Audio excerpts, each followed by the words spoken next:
La Universidad Autónoma de Sinaloa y la Facultad de Medicina presentan absorción de vitaminas, calcio y hierro y transporte hidroeléctrico intestinal.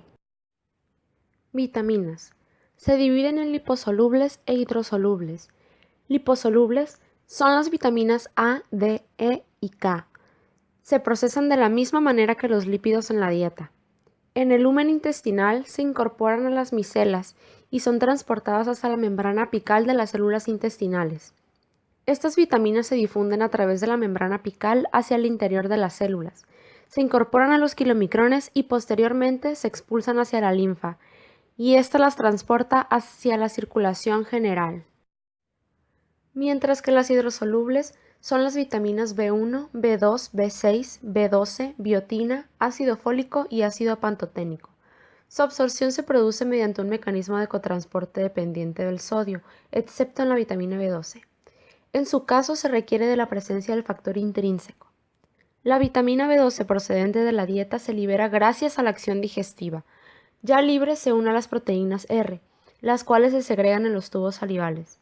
Posteriormente, las proteasas pancreáticas degradan a la proteína R en el duodeno y la vitamina B12 se transfiere al factor intrínseco, que es una glicoproteína segregada por las células parietales gástricas.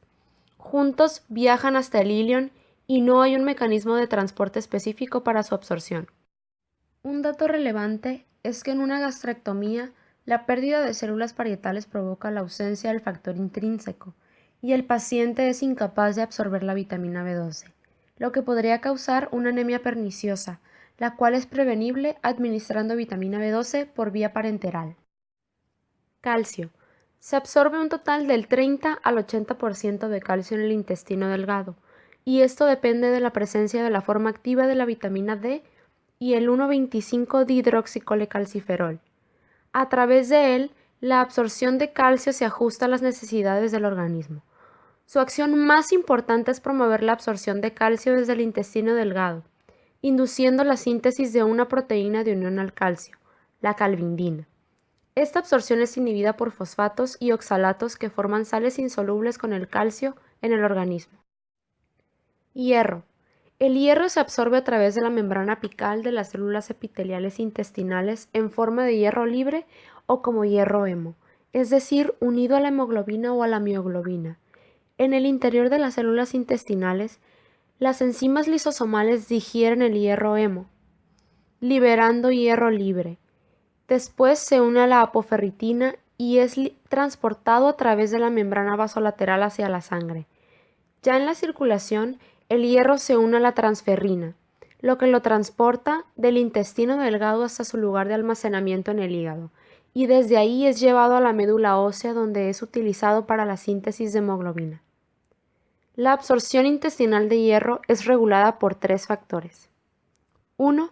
El consumo de hierro reciente de los alimentos. 2. El estado de las reservas de hierro en el organismo. Y 3. El estado de la eritropoyesis en la médula ósea. Transporte hidroeléctrico intestinal.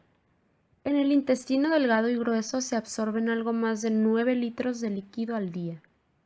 2 litros procedentes de los alimentos y los otros 7 de las secreciones salival, gástrica, biliar e intestinal. La mayoría de los líquidos se absorben en el intestino delgado y colon, y un pequeño volumen restante de entre 100 y 200 mililitros se excreta con las heces. Los mecanismos para la absorción y secreción de los líquidos y electrolitos constan de rutas celulares y paracelulares. La permeabilidad de las uniones herméticas entre las células epiteliales determinan la ruta que llevarán a los líquidos y electrolitos. En el intestino delgado, estas uniones son de resistencia baja y permiten el movimiento paracelular, mientras que en el colon son de resistencia alta, por lo que no permiten este movimiento. Yeyuno. Es la zona principal de absorción del sodio del intestino delgado. Este entra a las células epiteliales a través de diferentes cotransportadores dependientes del sodio y de intercambio sodio-hidrógeno. Una vez que el sodio entra a las células, se envía al exterior a través de la membrana vasocelular por medio de la bomba sodio-potasio ATPasa. Ilion. Contiene los mismos mecanismos de transporte que el yeyuno, además de un mecanismo de intercambio cloro-bicarbonato en la membrana apical y un transportador de cloro. De este modo hay una absorción neta de cloruro de sodio. Colon. La membrana apical contiene canales responsables de la absorción del sodio y de la secreción del potasio. La síntesis de los canales de sodio está inducida por los canales de aldosterona. El bombeo de sodio hacia el exterior a través de la membrana vasolateral se da gracias a la membrana de sodio-potasio ATPasa. Secreción intestinal. Las células intestinales que revisten las criptas intestinales segregan líquidos y electrolitos.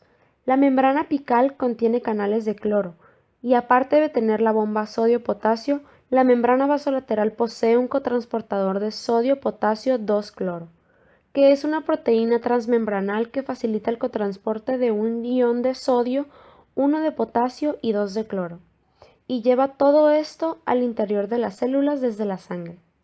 El cloro se mueve hacia el interior de la célula en el cotransportador de sodio-potasio 2-cloro, y a continuación se difunde hacia el lumen a través de los canales de cloro en la membrana apical.